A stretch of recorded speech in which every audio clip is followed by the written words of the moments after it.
Hello witches, and welcome back to Activist Witch, where we discuss witchcraft and activism. My name is Raven, my pronouns are she, they, and in this video we're going to be talking about solitary witches and the search for meaning. But before we get started, let me remind you that Isha has opened a coffee, and if you like what we do here, you can support us directly there with a one-off donation, a monthly donation, or you can even get a tarot reading with her Italian style. The low-income option starts at £5, so if you decide to support us there, thank you so very much. This video is a bit of a chaotic one, or at least has been for me for the last few weeks. It started with the CEO witches that were posting about buying courses that could get you 6-7 figure salaries and grow your witchy business no matter what you do. And the question of, we're used to seeing this in New Age, right? Like, New Age people are like this, we understand this, it's just kind of who they are. It's part of the whole manifest destiny, think positive thoughts, what did Kellyanne call them? Trustafarians. We're used to that from that group. They can do what they want, they have the money to spend to do it. It was a bit odd to see this come out of the witchcraft side of things. And, you know, we talk a lot on this channel about where witchcraft comes from, the movements that have given it its revival in the 20th and 21st centuries, the political history of witchcraft, which is, I think, very important when you are choosing labels and how you wish to communicate your identity to other people. And so how does someone who comes from the background of witchcraft, they look at the witchcraft movement, they identify with witchcraft, how does someone from there decide, you know what I'm going to do? I'm going to sell a course on how to become a millionaire witch for, you know, €1,000 or something like that. And, you know, for the people who are falling for this offer of just the idea that a course on being a witchy CEO or a witchy small business owner can guarantee you a life of financial success as long as you believe in it hard enough. I get the temptation, like the idea of, okay, but what if I'm missing out? What if this is who I'm supposed to be? What if this is my destiny and, you know, I'm just too riddled with self-doubt to realize it and I need someone else to help me get to that point. I get why that is tempting in the everything that we are surrounded in at all times. And as we'll see through this video, kind of exploring the, you know, how these things arise, how we get there, how the idea of community seems to be breaking down as more and more strange things seem to come out of it. People behaving not as we'd expect from communities, people acting in their self-interest, people taking advantage of other people, especially vulnerable people. It's all just very kind of endemic of the everything. And I wanted to try and get to the core of why that is. Why do we make customers in enormous air quotes? Because I'm not really sure that what's going on here really matches the definition of a customer. But why do we view the rest of our community as something that we can extract financial resources from for our own gain? Because if you are a witchy business owner selling to a witchy customer base and you're, you know, I'm going to be a millionaire from this, I am a millionaire, the money's coming from somewhere. It's kind of quite basic economics. And I don't want to go so far as to say that, you know, this is consciously malicious. I just think it's symptomatic of the world that we live in. And then I think just a few days after seeing all this thing online and deciding I wanted to do this video, the big American news event happened, which I will phrase it that way because we're still, I think, probably within the first 5 minutes of this video. But you know, from the big American news event of the last few weeks, it was very, very interesting and oh so very fun to be a trans person witnessing the fight for the narrative. And I used that word very specifically, the fight for the narrative, because it wasn't really a fight over facts. It wasn't really a desire to learn more. It was who could come up with the most credible story to hurt the other side as much as possible. You know, first of all, this is supposed to be a violent far-left Antifa actor trying to take someone out. Then once images of the person were seen on CCTV wearing an American flag, potentially they were far right, maybe they were a Nazi. Then, you know, obviously it becomes, actually, this is a false flag. Obviously, this is a leftist dressed up as a right-wing person trying to sow division. Then it becomes, oh, maybe they were trans.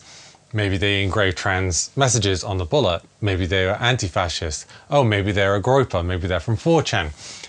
Bouncing back and forth with every tiny crumb of information to see who can draw the most convincing meaning from those crumbs and use it to convince other people. And I even remember seeing when the news seemed to have confirmed that the person involved's roommate was a trans woman, which I've looked into myself. I'm still not convinced by any of the evidence that seems to have been presented on that one, and it doesn't actually even matter that much. But, you know, when someone's saying something, I like to look into it. I like to check. Wouldn't it be nice if everybody did that? But, you know, it was interesting to see the number of people who kind of went, oh, they got us. Like, that's it. They won the narrative war, and now finally they've been given permission to do the things that they felt like they couldn't do before. What did they feel they couldn't do before? Very good question, my love. And I still haven't had that answered. I mean, there was a fair point that the second that it was just like a cis white guy, you saw them turn heel very quickly of like, oh, we need to offer forgiveness. It's what big American news event person would have wanted. And there was a similar thread drawn between this big American news event and the one in Minneapolis a few weeks ago, in which, you know, that person who did that big news event, they actually left a manifesto. I mean, it was a manifesto that was English translated to Cyrillic characters. And what was very evident from that is that there would be no coherent sense of motive that comes from it. And I think until Tyler Robinson confesses and explains outright what he did it for and why, which I do believe he is refusing to do at the moment, we just kind of have to accept that a lot of these events right now are going to be completely senseless, because in many ways we live in a senseless world. Nothing is clear-cut, nothing follows any real logic. Things just seem to be happening. We're told one thing and something else happens. We don't know who to believe. We're just kept in a constant state of confusion. And that is very much on purpose. And when things get bad, when our living standards are low, and when everything is very confusing and topsy-turvy, the need for meaning and the need for coherent stories to believe in get much stronger, which leaves us vulnerable. And I think this need for meaning and this need for stories and something to believe in is made very clear by the massive uptick in interest in things like witchcraft in the last 5 years. I think it makes sense that when a global horrifying event happens, that we feel powerless in, that we feel like we aren't control, that we feel that, I mean, you know, for someone like me, I'd always kind of felt like the world was out to get me. And this was actually a very reassuring time where it's like, aha, I was right. I told you. It's dangerous out there. You can't go out there. Bad. But, you know, once we have a big global event and we all are told to come together, to do our part, to do the right thing, take responsibility, all group together and we'll all be home for Christmas. But we are told to do it by ourselves, each individually isolated, holding the responsibility of the world on our shoulders. And we can see through things like Google Trends how much of a spike of interest there were in certain psycho-spiritual experiences. Strange Eons did a fantastic video on reality shifting, which kind of goes into this idea and actually cites a lot of the same books that I read for this video. When we're told to stay at home, when we are told repeatedly every single day that the outside world is a danger, it's no surprise that we retreated deep inside of ourselves. You know, not just materially by staying inside of our rooms or our houses, but like psychologically we retreated inside of ourselves. And you know what? The brain is a very interesting place. Lots of very interesting and surprising things can happen in there. And so, yeah, suddenly you get this huge uptick in people who are having these very meaningful, very spiritual experiences that defy common wisdom, but they feel real and they matter and they mean something to the people who are having these experiences. And I am not here to criticize that. I think that's actually wonderful. I am simply here to take a historical look at other times when things like that have happened and the ways in which that kind of situation can be taken advantage of. And there's another point in history that I can look at and I'm very aware of because I studied it in university, where there was a similar kind of hunt for meaning, a search for more than the material world was given to us. And that is the 1800s, during the Victorian era. I think what's quite interesting about this era is that we're well into the depths of the Industrial Revolution, with the idea of the factory and the workhouse is brought very much into the city. We get factory towns. People flock from the countryside, partly because industrial agriculture has rendered the number of people needed to work the land a bit more irrelevant, but also because we need people, and also, especially for some terrible reason, children, to work in these factories, in particular things like textiles, working the looms. You know, this is an era of great production, great progress, if that's the word we want to call it, towards a particular direction. You know, we have advancements in science, advancements in medicine. The world is starting to make sense in a very factual, rational, logical way. And what do people do in response? They become obsessed with the macabre, with the afterlife. If we stripped away magic, if we stripped away religion from everyday life, and suddenly the world's not so bright anymore. We're not living in God's beautiful green earth. We're living in smog and squalor. Is this it? Like, are we, is this all we have? Are we wasting our time doing this? Like, if this is all I'm going to get, is this the life that I really want to live as I'm doing it? And hey, science is improving. Science is discovering new things every day. Maybe science can prove that there is an afterlife, can prove that the spirit, the mind, the essence, the consciousness survives after death. And if I can know that, if I can know that that is a thing that comes next, then maybe this isn't so bad. I mean, this is a very Protestant idea, to be clear. You know, I've theorized for a while, but haven't been able to quite pin it in the literature, that Protestantism goes hand in hand with the witch trials and the disenchantment of the West. We might call this general theory of religion and culture the dilution thesis. Mass culture and modern restatements of spirituality dilute traditional values worldviews. They erode serious occult belief by diluting them, thereby producing ineffective utilitarian forms of belief. The occultural dressing-up box is raided for symbols of style and attitude. The occult may even become, as is sometimes, not always, the case with astrology or Ouija board, simply fun with a supernatural edge. Protestantism pushed things away from ritual, away from magic, and turned it into a you work hard now for the afterlife later. And we know that Protestantism helped the rise of capitalism in the world, especially through the realm of slavery. Colonial America relied on the labor of enslaved people and indentured servants. It was very important to the colony's wealthy and enslaving class that they find a way to motivate enslaved people to work hard, despite the fact that enslaved people had nothing to gain from it. One powerful way to do so was through religious teaching and indoctrination. A productivity-obsessed form of Christianity evolved from the older, more puritanical idea that work improved moral character, and it was pushed on enslaved people. This form of Christianity taught that suffering was morally righteous and that slaves would be rewarded in heaven for being docile, agreeable, and most important, diligent. On the flip side, If an enslaved person was slothful or lazy, there was something fundamentally corrupt and wrong with them. Enslavers made it a point to keep enslaved people as busy and exhausted as possible out of fear that idle time would give them the means to revolt or riot.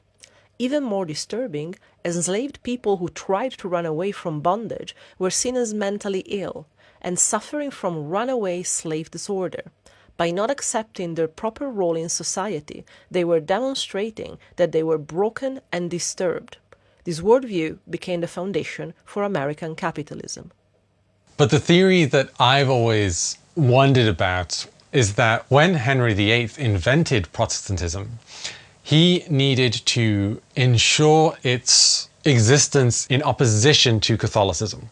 So if you take a look at everything that Catholicism is, the symbols that it holds, the ideas that it signifies, Protestantism needs to be in opposition to that so that it can truly convert people, or at least force people to convert to something different. You need to be able to say, look at all the gold they have, look at the very fine dresses that they're wearing. You know, maybe men shouldn't wear dresses. This is what we were taught in school about it. The bishops' gowns were too fancy. Look at the gold that they have. Look at the power they hold. Look at the way that they show off in front of you. It's so extravagant. It's so vulgar. No, instead, godliness should be tied to modesty and asceticism and working hard. You know, Catholicism tells you to rest. When's it the rest? On a Saturday? On a Sunday? On the Sunday. Catholicism tells you to rest on a Sunday. Absolutely not. You should be working 7 days a week. That's the idea that they tried to sell. That working was a form of devotion to God. And through that, that would be what would allow you into the gates of heaven. Great way to get people to agree to work more for less so that merchants and landowners can appropriate as much wealth as possible. I mean, essentially the wealth that was going to the church, and just take it for themselves. I don't think it's a coincidence that Henry VIII is what introduces the Witchcraft Act. And the Witchcraft Act makes no distinction in it between the devil-worshipping witchcraft and the kind of magic that was performed by the cunning folk. It specifically mentions things like obtaining wealth and finding lost items and healing charms and protection. It was non-discriminatory, and I believe personally that this is because Catholicism is quite ritually and quite folksy at this point. If you compare folk traditions in, say, England with that of somewhere Catholic like Italy, or maybe in Central America, you can notice that there's a lot more rituality to the worship. People have the saints that they give offerings to. There's a lot of spellcraft, a lot of practices that we would recognize as witches, because the folk practices of those like the cunning folk were very sewn up with Christian belief. It is about petitioning saints to help you do work the way that we would petition a god or goddess or a deity. I think there's a recognition from Henry that there's a lot of this kind of wider practice and rituality around Catholicism that's just spread out among the common people. And so if you want to stamp out Catholicism, you kind of have to strip all of that away. Kind of in the opposite of the way that Christianity stole pagan stuff and incorporated it. Protestantism is like, no, gone, get out, shoo, we don't want you here. And so while I haven't directly been able to tie the witch trials to the Reformation, I have at least found mentioned the idea that the disenchantment of the West, the death warrant was signed by the Reformation. Max Weber's influential theory of the disenchantment of the world describes a network of social and intellectual forces, the origins of which can be traced back to the Protestant Reformation. Weber's thought, which has its root in Enlightenment rationalism, claims, as does arguably much subsequent secularization theorizing, that disenchantment is a progressive unilineal process, not unlike Friedrich Nietzsche's pessimistic narrative of the West, which begins with primal myth and ends with the death of God. As Germs and Males have argued, Weber's view of disenchantment embodies an element of liberalism and of the Enlightenment philosophy that construed man's history as a unilinear progress towards moral perfection, sublimation, or towards cumulative technological rationalization. That once you started to do that, once capitalism took hold, the magic of everyday life became quieter and quieter and quieter. And as the Enlightenment comes in and the Industrial Revolution comes in, we are left with a population of people who are crying out for some sign, some proof, some sense that there is more to this world than this. You know, I'm not surprised that the Hermetic Order of the Golden Dawn arises from this. I'm not surprised that we get such a huge uptick in seance work and psychics and mediumship. I'm a photographer by trade. The invention of the camera as a image-making tool really shakes up the art world, because they'd been obsessed with like trying to accurately recreate reality for quite a while.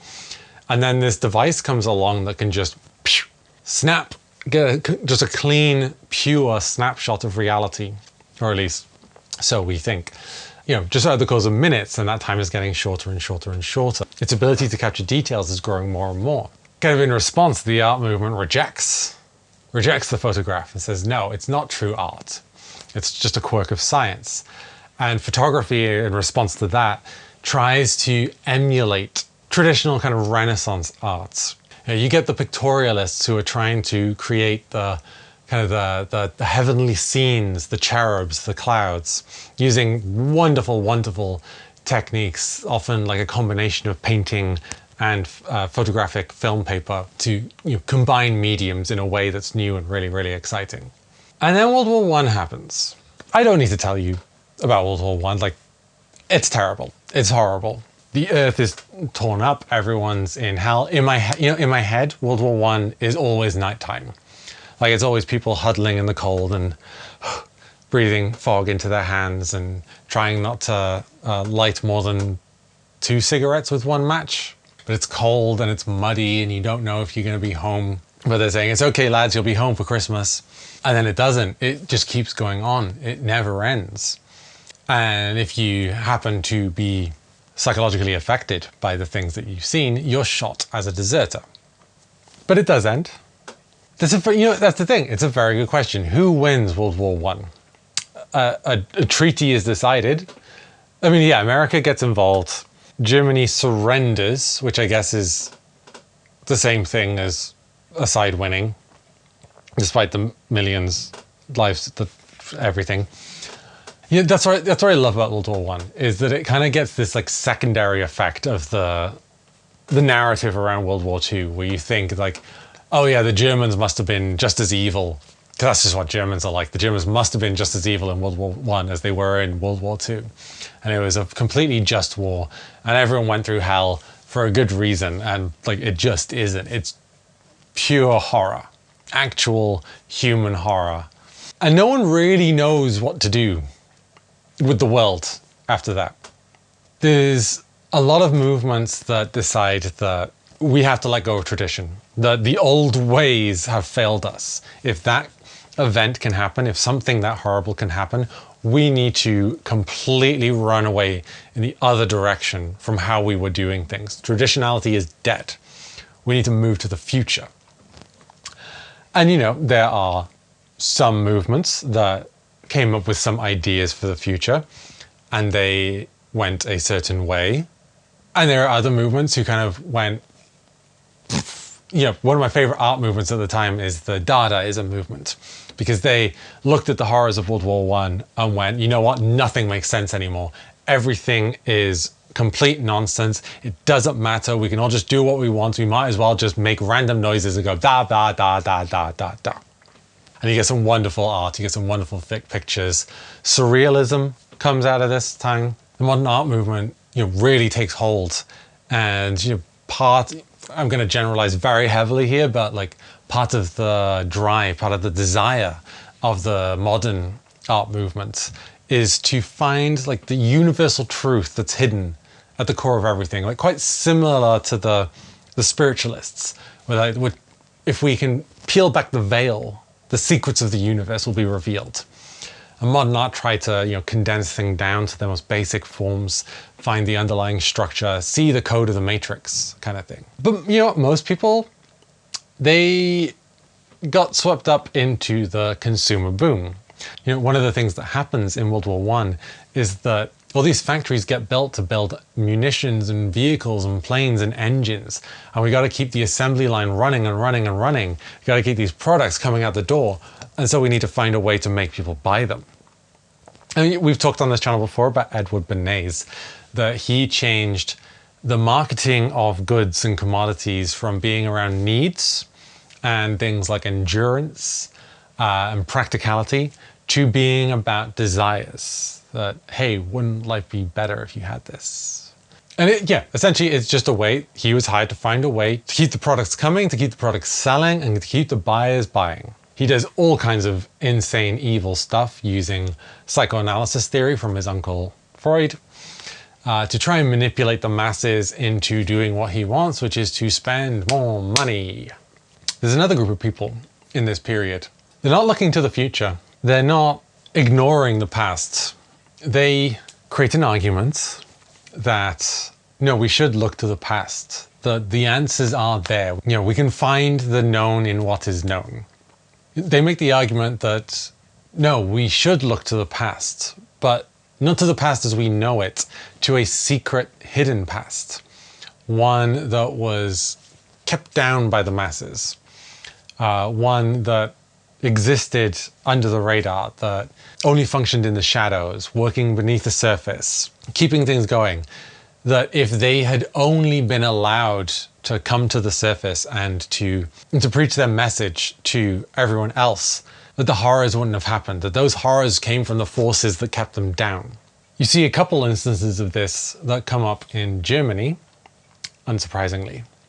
The Germans invent nationalism, or at least the most vicious form of nationalism that the world has ever seen, by constructing a false history, a false past, a story of great German knights, of heroes, and that if all we had were more of these heroes that have been hidden from us, these heroes that the bad people want to keep down, that they don't want you to know about this. If only we could be more like those heroes, if we could come together, that then the world would be a better place. We've seen how that works out.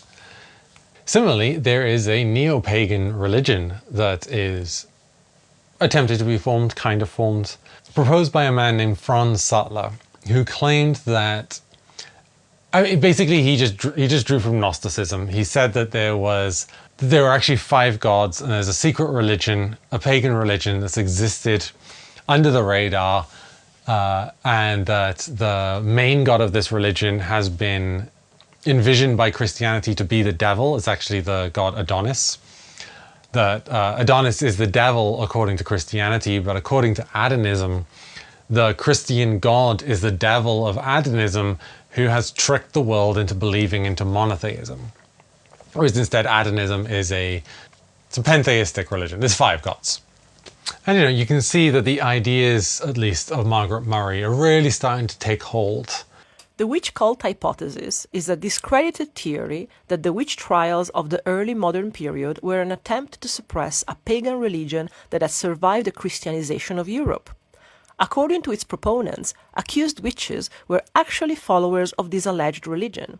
They argued that the witch cult revolved around worshipping a horned god of fertility, and the underworld, whom Christian persecutors identified with the devil, and whose followers held nocturnal rites at the witches' Sabbath. The hypothesis received its most prominent exposition when it was adopted by British Egyptologist Margaret Murray, who presented her version of it in The Witch Cult in Western Europe, 1921, before further expounding it in books such as The God of the Witches, 1931, and her contribution to the Encyclopaedia Britannica. Although the Murrayite theory proved popular among sections of academia and the general public in the early and mid-20th century, it was never accepted by scholars of the witch trials, who publicly disproved it through in-depth research during the 1960s and 70s. Into this idea of a secret religious underbelly that's been suppressed by Christianity. And hey, maybe it's Christianity's fault. And kind of similarly, when you look at something like Thelema. Thelema is a Western esoteric and occult social or spiritual philosophy and a new religious movement founded in the early 1900s by Aleister Crowley, an English writer, mystic, occultist, and ceremonial magician. Central to Thelema is the concept of discovering and following one's true will, a divine and individual purpose that transcends ordinary desires. Crowley's system begins with the Book of the Law, a text he maintained was dictated to him by a non-corporeal entity named Aiwass. This work outlines key principles, including the axioms "do what thou wilt" shall be the all of the law, and "love is the law, love under will," emphasizing personal freedom and the pursuit of one's true path. You can see this kind of idea of the environment in which these ideas are being influenced, that we want to work in opposition to and in response to the ideals of Christianity, much in the way that Protestantism was in a response to Catholicism. These new religions tend to be in response to Christian traditionalism and all of the ideas that had traditionally been held true. It makes sense why we would draw ideas from Egypt, why we would draw ideas from the East, from the Far East. I mean, there's also British colonial rule that is allowing all that to happen. And, but in particularly why we might go towards sex magic as a response to Christian abstinence, purity kind of thought. But the overarching theme of this period is that great generational trauma plus consumer boom equals fantastic ideas, until the balloon pops and the depression happens. The Great Depression was a severe global economic downturn from 1929 to 1939. The period was characterized by high rates of unemployment and poverty, drastic reductions in industrial production and international trade, and widespread bank and business failures around the world. The economic contagion began in 1929 in the United States, the largest economy in the world, with the devastating Wall Street crash of 1929, often considered the beginning of the Depression. Among the countries with the most unemployed were the US, the United Kingdom, and Germany. The Depression was preceded by a period of industrial growth and social development known as the Roaring Twenties. Much of the profit generated by the boom was invested in speculation, such as on the stock market, contributing to the growing wealth inequality. Banks were subject to minimal regulation, resulting in loose lending and widespread debt. By 1929, declining spending had led to reduction in manufacturing output and rising unemployment. Share values continued to rise until the October 1929 crash, after which the slide continued until July 1932, accompanied by a loss of confidence in the financial systems. By 1933, the U.S. unemployment rate had risen to 25%, about one-third of farmers had lost their land, and 9,000 of its 25,000 banks had gone out of business.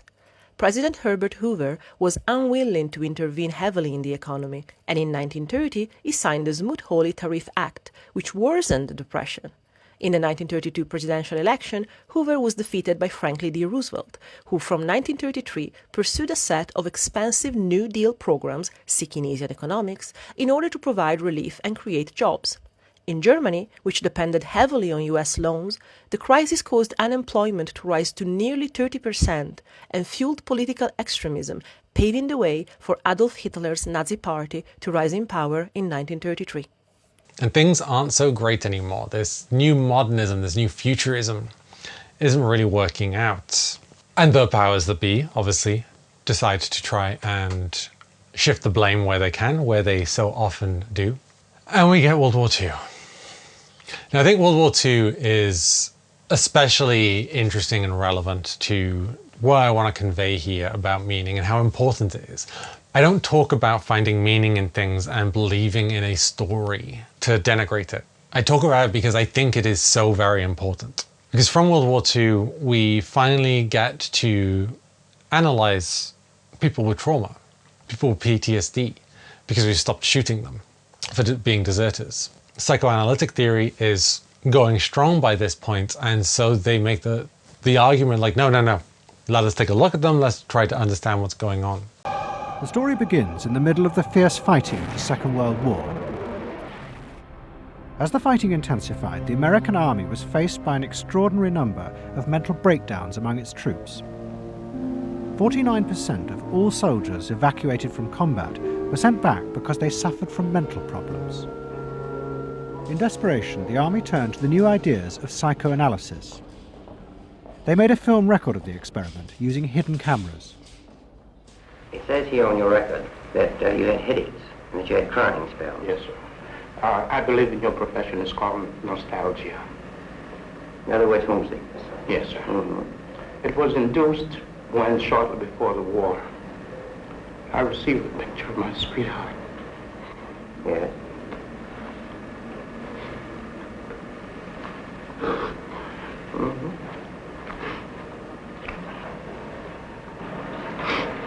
I'm sorry, I can't continue. That's all right. And something from The Body Keeps the Score, which I hate that book, but this is a good point from it, highlights how when speaking to World War II veterans, those that don't suffer from post-traumatic stress disorder symptoms, they think of the war in very emotional, kind of grand generalizing terms. It was a heroic victory. You know, it was winning in the face of adversity. They've given meaning to the events that happened to them. For those with PTSD, they have a much more accurate, detailed, factual recollection of events.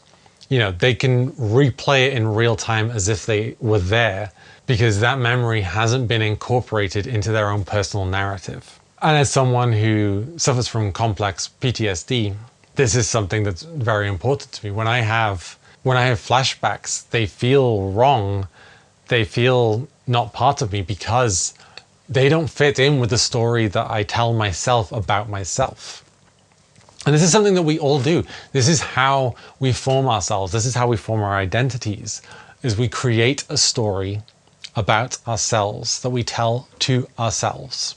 Not to denigrate it, it's necessary. It's part of our evolution, I would go so far as to say.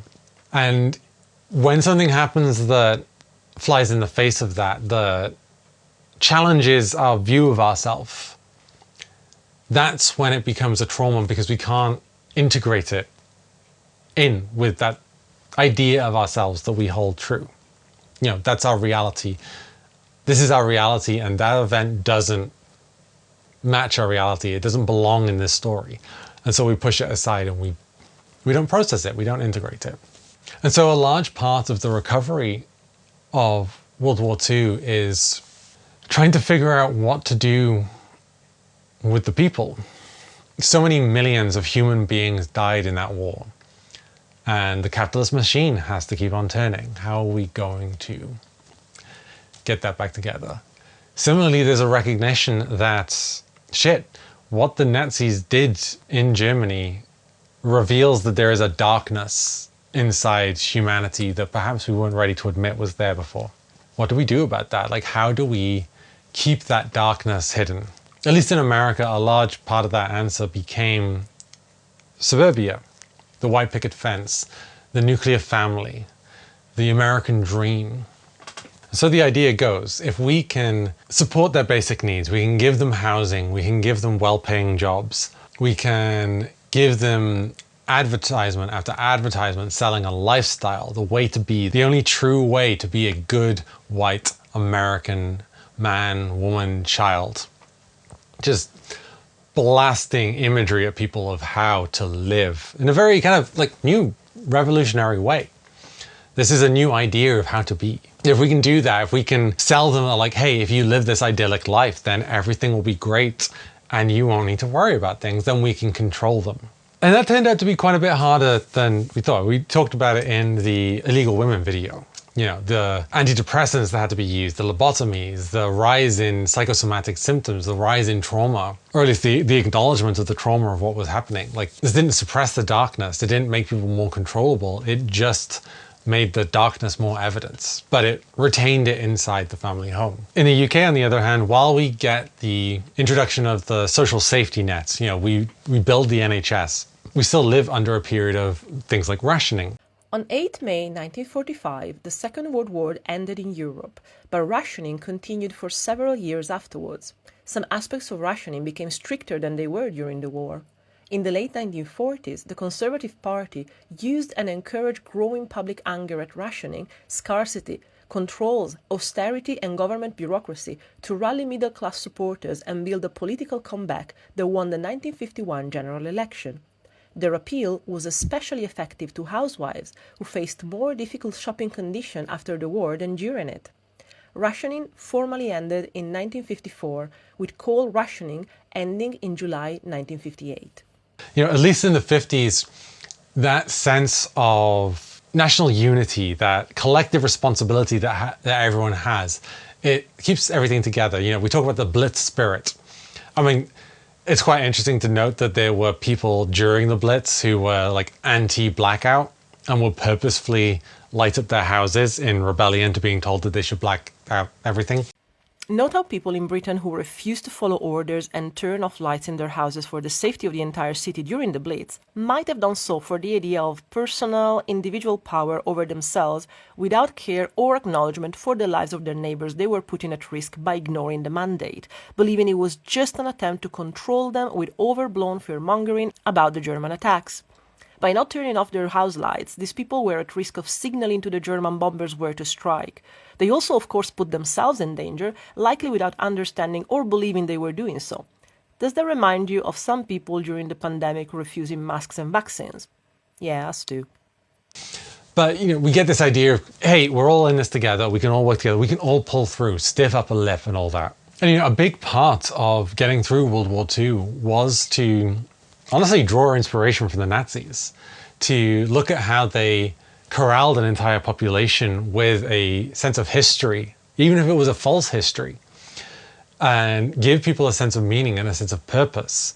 And so a large part of that comes from World War II. It's very beneficial that what the Nazis do is absolutely abhorrently evil, but it allows the Allied powers to, in response to the evil of the Nazis, hold themselves up as the good guys. Hey, don't look at the atrocities we committed. We were the good guys. I mean, they're so evil, we had to win at any cost. Don't look at the atrocities. We won. We're good. We're the saviors of the world. We saved it from the evil Nazi empire. Any cost. Don't look at how we carpet bombed Berlin with fire, which is a mostly wooden city, and then the nuclear weapon. Ignore all that. They were evil. We're the good guys. Yes, we had to do some evil. It's fine, but we're good. They can construct this narrative about themselves. So it's not really all that surprising to me that from this, we get Gerald Gardner promoting the idea of Wicca. Don't take this as me denigrating this either. I have to apologize to Wiccans. I have thought very lowly of Wicca for the entire time that I've been into witchcraft. I think that every time that I have an issue with something that I see witches doing, it tends to be something that traces back to Wicca, but it's removed out of context now. And the environment that gave birth to Wicca makes complete sense to me. Gardner comes out with this story of being initiated into a coven of witches from a surviving Dianic pagan cult, drawing on the works of Margaret Murray. We all know the story by now. And we did find one interesting account of the kind of things that Gardner was actually up to in the 1930s before the war. Gerald and Donna Gardner attended a play in August 1938. The group responsible for the production called themselves the first Rosicrucian theatre in England, and Gardner, with his fascination for the occult, recognized the name Rosicrucian as pertaining to a mysterious esoteric order. Intrigued with his esoteric community on his doorstep, Gardner immersed himself in the order's activities, appearing in one of its plays and attending many of its meetings. Gardner enjoyed the fact that the group provided him with the opportunity to meet with like-minded people. Although he thought that many of the order's members lacked a genuine interest in occultism, he alleged that there was a small group of friends within the society which he felt was apart from the rest. As he put it, these individuals were cheerful and optimistic and claimed to recognize Gardner from a former life, saying something along the lines of, "You belong to us in the past, why don't you come back to us?" But, you know, it's counterculture time. We're in the swinging 60s. We have radio and television, you know, television in every home and all that. This is a great way to spread the message of a new idea. Whilst the Re-Enchantment of the West argues that during this time we start to see a steady decrease in organized religion attendance. For 1,000 years, Christianity penetrated deeply into the lives of the people, enduring Reformation, Enlightenment, and Industrial Revolution by adapting to each new social and cultural context that arose. Then, really quite suddenly in 1963, something very profound ruptured the character of the nation and its people, sending organized Christianity on a downward spiral to the margins of social significance. In unprecedented numbers, the British people, since the 1960s, have stopped going to church, have allowed their church membership to lapse, have stopped marrying in church, and have neglected to baptize their children. The cycle of intergenerational renewal of Christian affiliation, a cycle which had for so many centuries tied the people however closely or loosely to the churches and to the Christian moral benchmarks, was permanently disrupted by the swinging 60s. Since then, a formerly religious people have entirely forsaken organized Christianity in a sudden plunge into a truly secular condition. The cultural upheaval of the 1960s and the associated growth of new religious and spiritual movements has presented the sociologists of religion with particularly acute problems of analysis and interpretation. Prior to this decade, the image of modern society that was most widely accepted was one in which secularization, variously conceived, was considered to be the prevailing feature, although it was recognized that this process did not proceed unevenly and could be interrupted by periods of religious revival, such as occurred in the United States in the mid-50s. The various phenomena, such as the rise of Eastern religion, the occult revival, the astrology craze, and the new Pentecostalism, which can collectively be called the new religiosity, did not, on the face of it, fit in this picture. For they did not resemble the standard pattern of religious revivals, as they were all too often in stark opposition to the churches and denominations, while at the same time it required a fairly convoluted form of argument to maintain that such movements were evidence of continuing secularization. It's still a very Christian country. The Christian doctrine still holds very strong in the UK. But the temptation of the scandal, of the salacious news, of supposed devil worshippers meeting in the middle of the night to dance naked around the fire and worship the Lord Satan. You know, how could the news resist? And so the word of Wicca spreads far and wide, and this beautiful story that Gardner's constructed traveled. And, you know, from interviews with him, yes, there's a few weird moments that are a bit off-putting, but... Dance? Well, what do you dress in when you dance? The traditional witch's costume. Which is what? The skin. In the nude? The nude, yes, exactly. What stands out to me is that when I hear accounts of what Wiccans are doing in the 60s, it's for collective good. You know, we found this interview of Gardner talking about a landlord that's causing issues for the tenants. And so they perform this ritual and bind a puppet so that to make him unable to speak for himself in defense of what he's doing in this court case. And suddenly he just drops everything. And that's amazing. He tells this story of the coven of witches that he's with, and they create this cone of energy and they use it to try and deflect the German warplanes coming over during the Blitz. That's fantastic. That's what we need more of. Because the big problem that we have now is that so much of witchcraft, at least the widely disseminated ideas of witchcraft, are about self-interest rather than collective good. How did we get there? You know, where I started before doing this research was the idea that, and I've mentioned this in the previous video, perhaps in the Divine Trans Feminine, that, you know, the cunning folk, the services that they offered were services for the community, for the village. You know, the protection charms, the healing charms, the prayers to heal the cow. This is in contrast with the ceremonial magic of the, you know, Hermetic orders of the Renaissance magicians. They were very kind of upper class and kind of in a sciencey, alchemical, astrological side of things, while the cunning folk are folksy and more witchy even if they weren't necessarily the ones being accused of witchcraft, but they were included in the Witchcraft Act while the work of the magicians wasn't. And so I kind of existed under the assumption that the Hermetic Order of the Golden Dawn and Thelema and Wicca, because of all the elements of ceremonial magic that were included in this, that they would be all about self-growth, self-development, personal journey, personal discovery, and not be about this kind of greater community care. And that's just not really the case. Like Thelema, drawing inspiration from things like the Freemasons, has a very tight-knit community, like perhaps functioning in the community's interests as opposed to the greater world's, but still it's a community itself. Same with Wicca, you have initiation into the coven. It's small community, very close community, all with the same goal, with the same aim, with the same drive to what they're doing. And if you compare this with the atomization of the family in the 50s, and then moving into the idea of the individual in the 80s, the research that I've done, I think Thelema and Wicca did a great job of finding meaning in the face of that. Everything else is telling you to be self-interested, to atomize yourself, to wall yourself in to a single unit, get a family or die alone.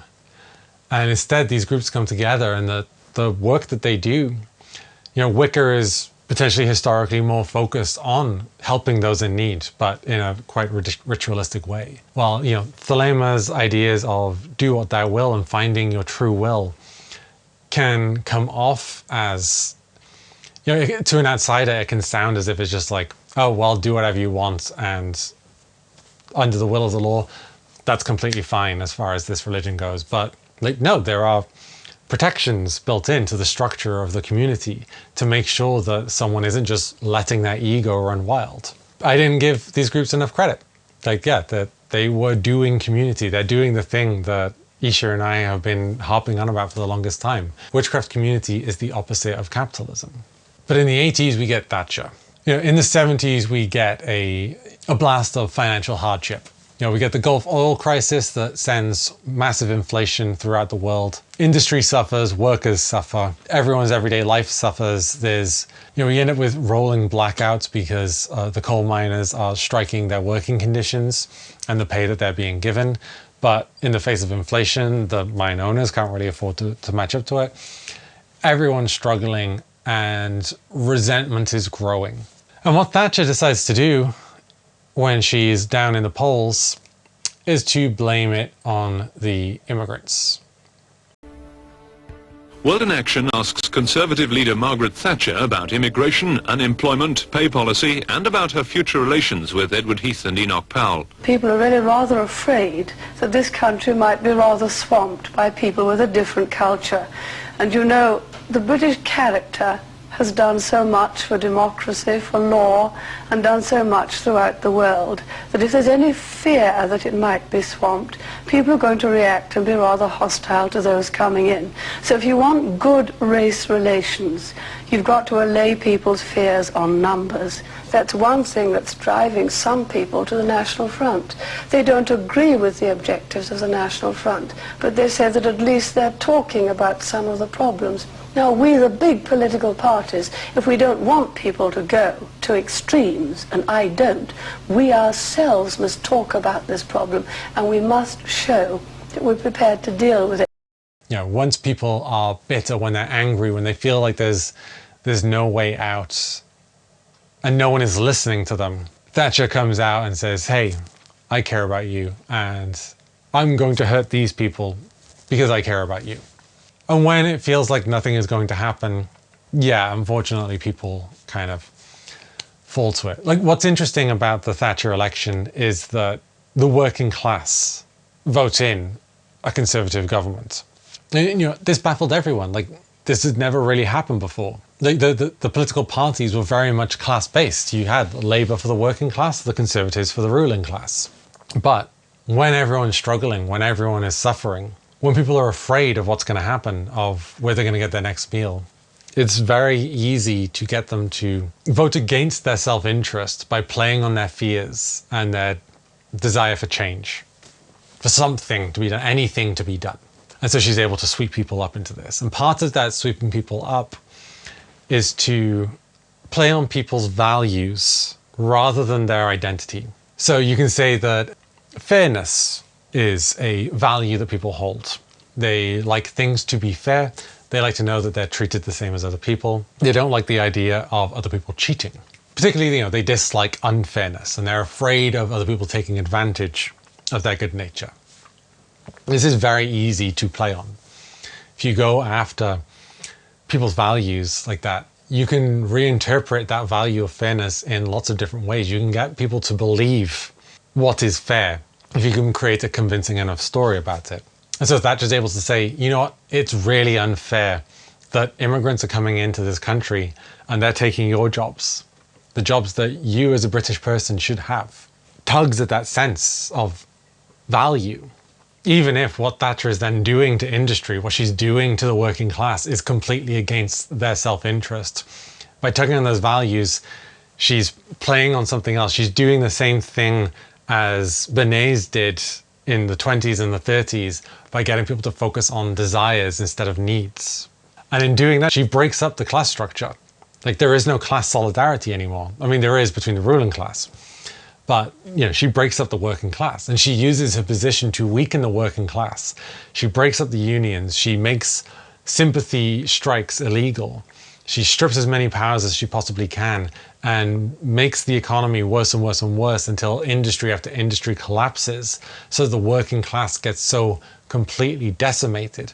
I think we have gone through a period when too many children and people have been given to understand, I have a problem. It is the government's job to cope with it. Or, I have a problem, I will go and get a grant to cope with it. I am homeless, the government must house me.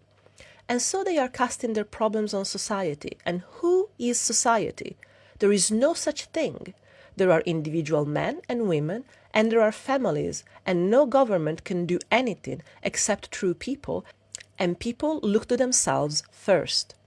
And yet, she still wins 2 more elections. Honestly, masterwork. And along with this mass individualization, the classic adage, we don't live in a society, there are only individuals and families. Along with this individuality, but still running on that disenchantment of the West, something fascinating happens in the town of Kendal in England. This is a town that prides itself on the town that the 60s never came to. There was no counterculture. There is just good conservative English values in this town. And what happens is that Eastern philosophical ideas start to show up. The New Age arrives. Yoga classes, group meditations, one-on-one meditation sessions, Reiki healing, all of these suddenly new radical ideas start to appear and become very, very popular. Paul Hillas et al. Conducted research into the rise of New Age movement within the rural community of Kendal in the Lake District. This is known as the Kendal Project. Kendal was selected as church attendance was double the national average, showing that religion was still relevant in the area. The conclusions of the project were that, although traditional church attendance was still the dominant religious experience, they claimed that New Age movements reflected the self-interested nature of our society and therefore are more relevant to the contemporary individual. Bearing in mind the history of Kendal, this is significant. I suspect that the first impressions visitors have of Kendal suggest a small, conservative, traditional market town, for this is what it is. I was not surprised to learn, for example, that one resident commented that he was not touched by the 60s. As such, any changes in Kendal of an alternative nature are particularly significant. The Lancaster team discovered that, over the last 30 to 40 years, the picture of the presence of the holistic milieu which emerges is one of growth, from a virtual absence of involvement in 1970 to 600 in a typical week in 2001. Indeed, it grew by around 300% during the 1990s. Which, something that I haven't really mentioned, but something important that happens in the 70s is something called Erhard Seminar Training, or EST. Erhard Seminar Training Incorporated, marketed as EST, was an organization founded by Werner Erhard in 1971 that offered a 2-weekend, 6-day, 60 hours course, known officially as the EST Standard Training. The purpose of the training was to use concepts loosely based on Zen Buddhism for self-improvement. The seminar aimed to transform one's ability to experience living to affect situations one had been trying to change. As EST grew, so did criticism. Various critics accused EST of mind control or of forming an authoritarian army. Some labeled it a cult. And EST basically bastardizes the ideals of Zen Buddhism for self-improvement and uses it to sell the idea of the self-directed self, the true individual. It purports to strip away layer after layer of societal expectation until you get to the core of who you are. And when you get there, you realize that there's nothing there. And from nothingness is complete freedom. You can be whatever you want. The real point to the S training was to go down through layer after layer after layer after layer until you got to the last layer and peeled it off, where the recognition was that it's really all meaningless and empty.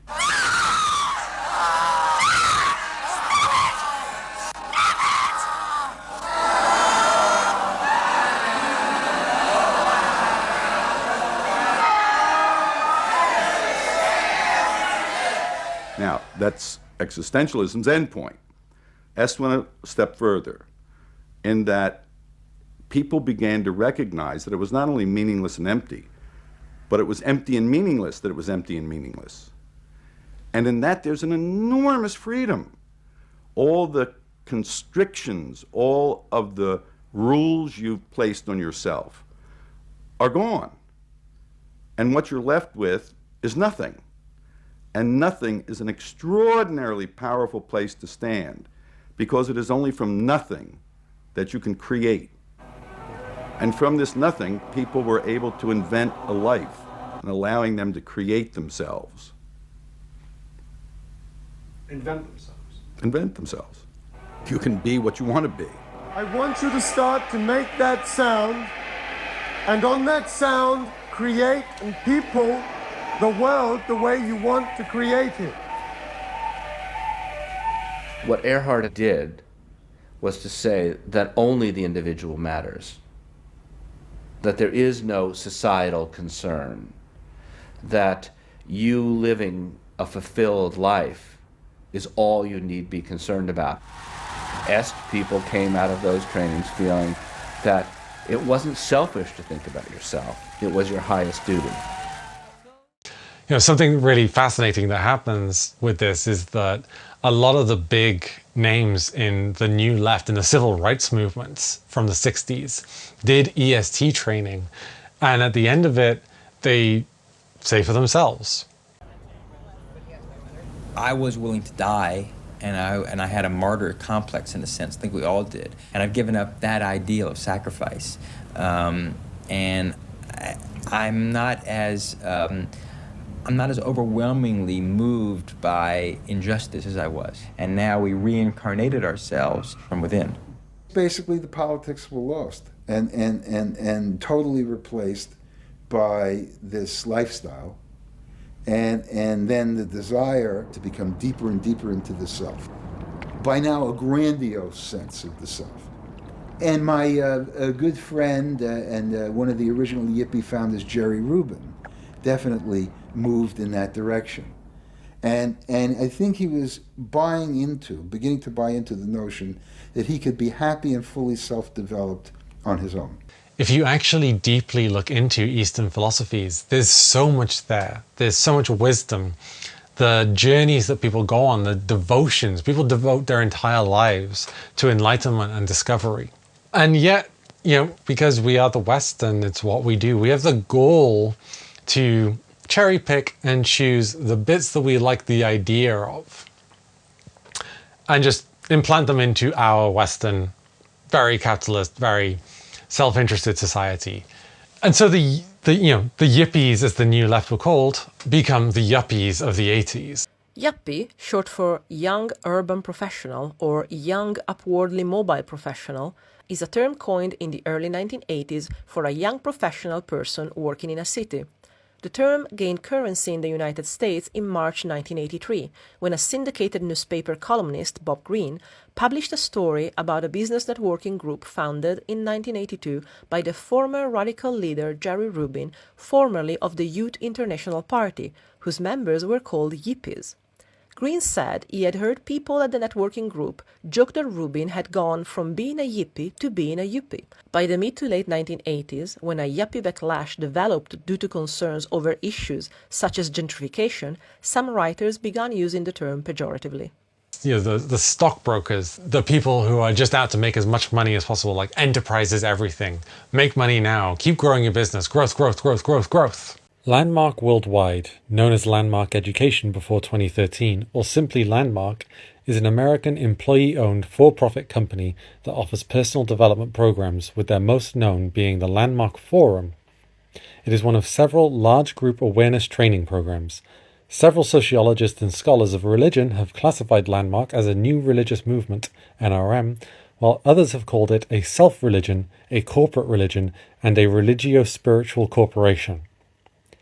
As part of the Human Potential movement, which was centered in San Francisco, Werner Erhard created and ran the EST, Erhard Seminars Training System, from 1971 to 1984, which promoted the idea that individuals are empowered when they take personal responsibility for all events in their lives, both good and bad. In 1985, Erhard modified EST to be gentler and more business-oriented, and renamed it the Landmark Forum. Chip Wilson, the founder of Lululemon Athletica, is a follower of Landmark's principles and has directed his companies to pay for employees to attend Landmark's classes. Erhard promoted the idea that all events, good and bad, of an individual's life were of their own making, and that individuals would be empowered when they take personal responsibility for all events in their lives, an idea based in the Human Potential movement. Many individuals liked this belief, whether or not it is true, or simply works as a placebo. Various ideas are proposed for consideration and explored during the course. These include: there can be a big difference between the facts and events in a person's life and the meaning, interpretation, and significance the person gives to or makes up about those events. The course proposes that people frequently conflate facts with their own interpretations of what occurred, and as a result, create self-inflicted suffering and a loss of effectiveness in their lives. Meaning is a function of language, something people make up, rather than something intrinsic to life or occurrences. By articulating differently in a given context, people can alter the meaning they create and experience a greater degree of effectiveness in how they deal with events. In learning to perceive self-created meaning, people begin to see that the assumptions they have made about who they are in life are actually shaped by limitations they have made up in response to past circumstances or events. This realization allows participants to articulate new meanings that are free of self-imposed constraints. And marketing, in consumer capitalism, the marketing people need to figure out what to do with all these self-directed, initiated, driven people who are actualizing and becoming who they were always meant to be. What do you sell these people? They've got all this money. There must be something we can sell them. And so capitalism does, as capitalism is, and comes up with a new way. We've got all these new individuals. There's no real sense that ties them together. It doesn't match over age. It doesn't match over gender. It doesn't match over class. They can be from any background, but they all have this same drive to individuality, and we're used to assembly lines and making the same thing. So how can we sell to them? And so comes forth the idea of self-expression. We identified that there was this trend towards what might be called individualism, where people wanted to still be part of a crowd, but to express themselves as individuals within it, to have their own personalities, to be, I suppose, their own men.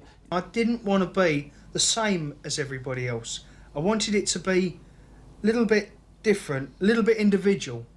It's quite individual upstairs. It's not remarkable, but I think it's quite individual. It is expensive. It's Italian. It's Italian, it's expensive, and it's good quality. A little bit different. Yeah, we want to set our own standards, so nobody else has got what we've got.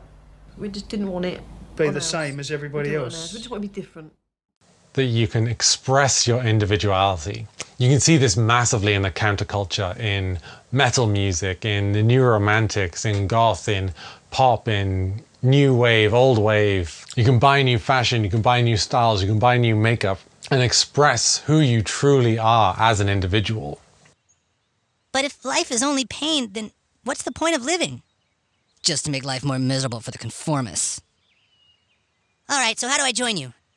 If you want to be one of the nonconformists, all you have to do is dress just like us and listen to the same music we do. Okay. And Re-Enchantment of the West argues that this same phenomenon happens with spirituality. That suddenly you can, this idea of taking a step back from your beliefs, like, you can still be Christian and incorporate Eastern ideas. It's not a heresy anymore. The world's religions are your buffet table, and very much like a shitty English multicultural buffet where all of the dishes are tailored towards the palate of the English person who's eating there.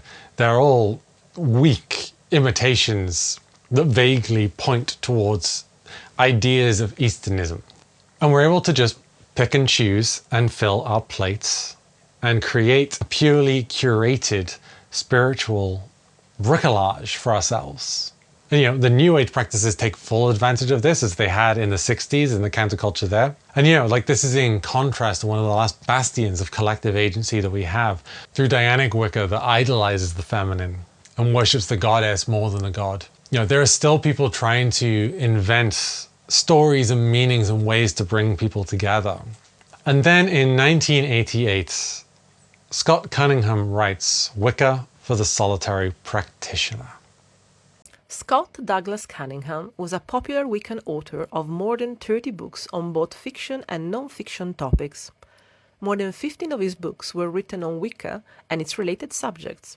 Scott was a key player in opening Wicca to solitary practice, and by making a great deal of information available to the public, he helped influence many newcomers entering the craft. His books on Wicca led to a steady rise in its popularity, and he soon became one of the best-read Wiccan authors of his time. Sales of his most popular book, Wicca, A Guide for the Solitary Practitioner, Llewellyn, 1988, reached over 400,000 copies by the year 2000. His prominence was instrumental in influencing the changes that took place in the Wicca movement during the 80s. Due to his influence, the Wiccan religion shifted primarily from the hands of initiates into the public arena, and many eclectic traditions were formed as a result. And this really starts the trend in the wider esoteric magical community of individualizing your practice, of atomizing it. It democratizes the ideas. You don't have to be initiated. You don't have to know a coven. You can practice in the comfort of your own home. You have the entire world to draw inspiration from and pull ideas from, to curate this completely tailored belief system for yourselves. And Re-Enchantment of the West, I love it because it's so hopeful for this. It sees this as a really good thing. That the old structures are gone, that we don't have to give ourselves over to a wider system or a hierarchy to find meaning in things. We can all find the meaning for ourselves. Isn't that beautiful? I'd love for volume 3 of this to come out, that we can reflect on some of these supposed positives. Fair play, one of the big revelations that I got from researching this, suddenly it makes so much sense to me. One of the biggest arguments I think we still have on this channel and people who watch the videos is around the idea of cultural appropriation. And I can totally see where, I thought it was just like a white colonialist idea of the world is for us because we are the West and we are the powerful and we can just take as what we want and that's completely fine. But no, it draws from these bastardizations of Eastern ideas.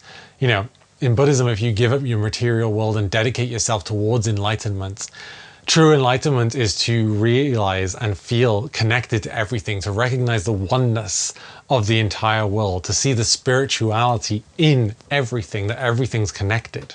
But removed from that journey, it becomes everything is for everyone. And so you can pick and choose and take and grab from wherever you want, and never mind the history behind certain practices and those that have been punished for their beliefs and punished for their practices and persecuted, only to have then their persecutors take the very thing that they were persecuted for and wear it as a costume, as a form of self-expression of their beliefs. I get it. I see how you got there. I still think it's wrong, but I see how you got there. And you know, as a critical thinking witch, as someone who loves to analyze the world and the social structures and the trends and the interpersonal relationships that we all have to the world around us, you know, the atomized, democratized state that we live in, it can be difficult to be critical of certain movements. Like, I can take issue with the divine feminine and issue with the false history of Wicca and critique that, but that's not representative in any way of what Wiccans are now.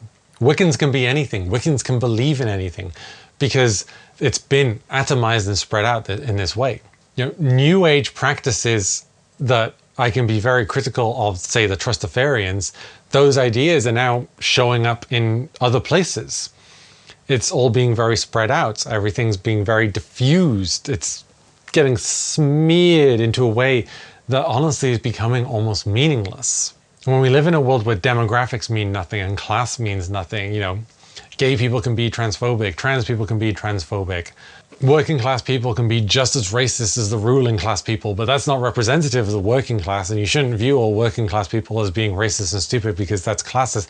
Like, it's really confusing to keep on top of things because we are all just desperately clambering for any branch to hold on to that helps us make sense of the world that we live in. And in a world where nothing makes sense and everything is difficult and we're all struggling, we feel completely powerless and out of control, I think we need to be really, really wary and beware those that are offering quick solutions, that are calling to the past, that are re-invoking the specters of history. You know, history doesn't repeat itself, but it does rhyme sometimes, and we should be incredibly careful when it does. And we should pay attention when it does. Like, there's nothing I can't stand more than those that say that you know, politics is low vibrational or something that like this shouldn't be concerned with because of, like, it affects everything. It is everything. We've gone over this.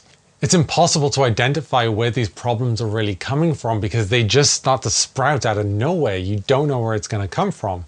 I mean, again, the idea of a witchy CEO making 7 figures from the witchcraft community, it's absurd. But it's a thing that's happened, and it's also a thing that completely makes sense. You know, like I said, I started this video thinking that I was going to make a distinction between ceremonial magic as something for personal development and witchy folk magic as something for social help and support and development, you know, the wider community senses. And what I found is actually the opposite. Like, those combinations of the two really were combinations of the two. These organizations that use a mixture of Eastern principles and ceremonial magic and folk practices, but keep the close-knit community together, they're not necessarily just going for self-interest. The self-interest comes later. It comes with the democratization of everything and the individualization of everyone. This is something that breaks class divisions. And so where do we find solidarity? This is something that breaks class divisions. And it wasn't until I read Benabel Wen, because Benabel Wen, always to the savior. You know, if you have any question about anything witchcraft related, probably Benabel Wen has the answer. But she highlights this point about how, like, you know, when you look at the distinctions between high magic and low magic, there's not really that many distinctions to be found. There's so much overlap. But essentially, it's traditionally been a class issue. But now class doesn't mean anything because anyone can be anything. And you know, like, I'm a postmodernist. I am someone who loves to deconstruct constructs, social constructs. But I think postmodernism gets a bad rap for being something that devalues meaning, that strips away meaning, because it points out the falsehood underneath it. But as I said at the beginning, like, that's not what my aim is here. My aim isn't to say that your personal practice is meaningless because you've drawn it from so many different places. Through eclecticism, you've curated your own personal belief system that's totally atomized and defined specifically for you. My only point is to ask, are you really finding meaning from that? Because I believe if you don't find meaning, if you leave yourself alone and isolated, expressing yourself, and because that's the thing, like, being part of a subculture. So that's the thing, like, right, so like the internet was seen as this great thing, this great technology that would connect us all together, that people from around the world would find other people like them and they'd know that they're not alone. However, when you look at the material reality of what being on the internet is like, it's this. You know, I'm not actually talking to you right now. I'm talking alone in my house, looking at my phone. And when I write online, I'm not speaking to people. I'm not really connecting with them. I'm by myself, or with Isha, but you know, it's a false connection. It's soothing, it's better than nothing, but it's not the same as real, emotional, meaningful connection. And as we find ourselves more isolated and more alone, and technology is isolating us more and more by reflecting ourselves back at ourselves so that we feel seen the way that Narcissus felt seen when he saw himself in the pond. As AI regurgitates our own words back at us and affirms everything that we believe in and just pushes us deeper and deeper into ourselves. I think we deserve more than that. I think we deserve something more meaningful. I think we need to find the stories that make sense to us. We need to write the stories that make sense to us. To not just be about self-expression, but about self-actualization. And you know, they say that self-actualization, first you must cover the physical and the emotional needs, and then you can self-actualize. Well, then we need to group up together. We need that collective action. We need to work together to support each other so that our basic needs are met. And I want to end this on a positive note. In this world where nothing makes sense and everyone's surprising and everyone's disappointing and everything's a shame, I want to end it on hope for the future, because that's what's missing, is a look to the future. I want to see a world where we organize politically and we use witchcraft to align our intentions together so that we can achieve the same outcome, that we can do the magical work and then use that to empower our material actions to make real change. I want to see a world where we care about each other, where we truly actually empathize with each other instead of focusing on our own self-interest and our own self-protection at all costs. I don't think that we should give up on individuality. I don't think we should give up on individual self-expression, because I feel like it's really ingrained in us right now. Like, this is what has wired our brains, is what we've grown up on. But I think we can still turn that into holding hands with each other, create new covens, introduce mystical ideas into your group. You know, everyone's doing them anyway. I think if we're all just a bit more open about it and less ashamed of the things that we do in the confines of our own home, I think we can find so much more connection of belief. You know, something that's always amazed me, the people that I've met who believe in magic are the last people that I would have thought. You know, the people that, as a queer goth kid, I was terrified of as a teenager and never wanted to hang out with. But, you know, I go to group meditation sessions and I see these people there and I think that's amazing, that actually this kind of breakdown of class, this breakdown of demographic, that we can all unify around these beliefs. But we actually need to unify around something. And then, yep, that's all I want to suggest here, is ask, is your practice working towards something more than yourself? Are there people you could be connecting with? Is there more that we can all do together if we just opened ourselves up to each other? I hope this surprisingly long video has been useful, and I'll see you in the next one.